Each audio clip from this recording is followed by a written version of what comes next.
Bismillahirrahmanirrahim. Assalamualaikum warahmatullahi wabarakatuh. Dikutip dari Kumparan News, Sekretaris Umum PP Muhammadiyah, sidang isbat tetapkan Idul Fitri tahun ini ditiadakan saja.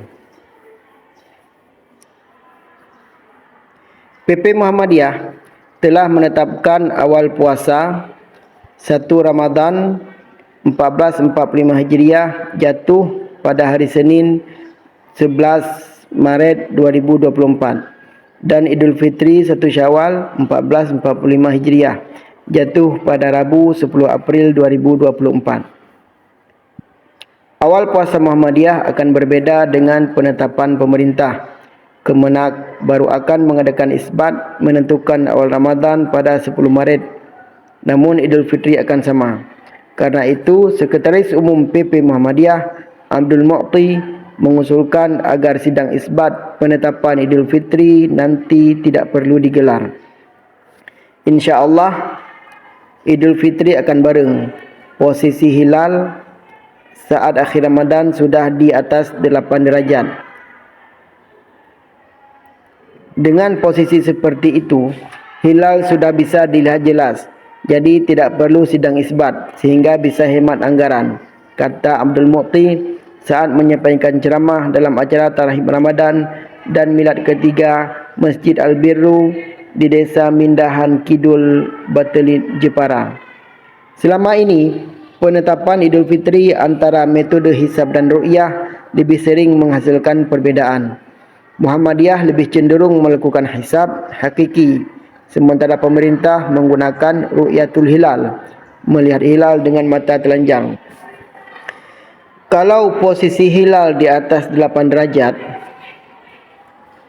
pasti semua ormas Islam akan sama dalam menentukan Idul Fitri, kata dia.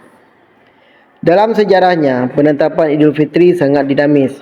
Dulu pernah dinyatakan bahawa posisi hilal akan bisa dilihat dengan mata telanjang kalau di atas 2 derajat. Namun, ketentuan itu diubah menjadi di atas 8 derajat. Bahkan yang terbaru di atas 6 derajat. Kalau ditetapkan hilal bisa dilihat di atas 4 derajat atau 6 derajat, maka akan lebih banyak perbedaannya. Nah, tahun ini di akhir Ramadan, posisi hilal sudah di atas 8 derajat. Jadi harusnya hilal sudah bisa dilihat. Tidak perlu sidang isbat, jelas Guru Besar UIN Syarif Hidayatullah. Mu'ti yang humoris ini berkelakar. Sebenarnya Muhammadiyah lebih suka apabila yang lebih dulu itu Idul Fitri, bukan awal puasa. Biasanya kita lebih senang kalau Idul Fitri yang lebih dulu. Mengapa? Karena yang salat Idul Fitri akan lebih banyak. Tapi kali ini yang lebih dulu adalah puasa. Coba cek nanti, yang ikut salat tarawih banyak enggak? Kalau yang enggak ikut tarawih sedikit, berarti warga Muhammadiyah tidak taat terhadap keputusan Majlis Tarjih, kata dia sambil tertawa. Lebih lanjut, Mu'ti menegaskan bahawa Muhammadiyah menggunakan hisab dalam menentukan puasa dan Idul Fitri sebagai bagian dari sunnah, bukan bid'ah. Mu'ti menyirit sejumlah ayat dan hadis yang mendukung hal itu. Dengan ilmu hisab, saat ini Muhammadiyah sudah menyusun kalender hingga 100 tahun ke depan. Jadi hisab itu bukan bid'ah. Isyaratnya sudah ada di dalam Al-Quran. Allah menciptakan matahari dan bulan itu agar umat mengetahui hitungan tahun dan hisab. Imbuh Mu'ti, bila Rasulullah saat itu belum melakukan hisab, kata Mu'ti, karena memang saat itu masih ada keterbatasan ilmu. Dalam ceramahnya, Mu'ti juga mengajak warga Muhammadiyah untuk melakukan gerakan sosial dengan berbagi kepada sesama di bulan Ramadan. Gerakan sharing, tapi bukan praktik karikatif yang lebih banyak menonjolkan foto dan publikasi. Berbagi ini adalah investasi, kata dia.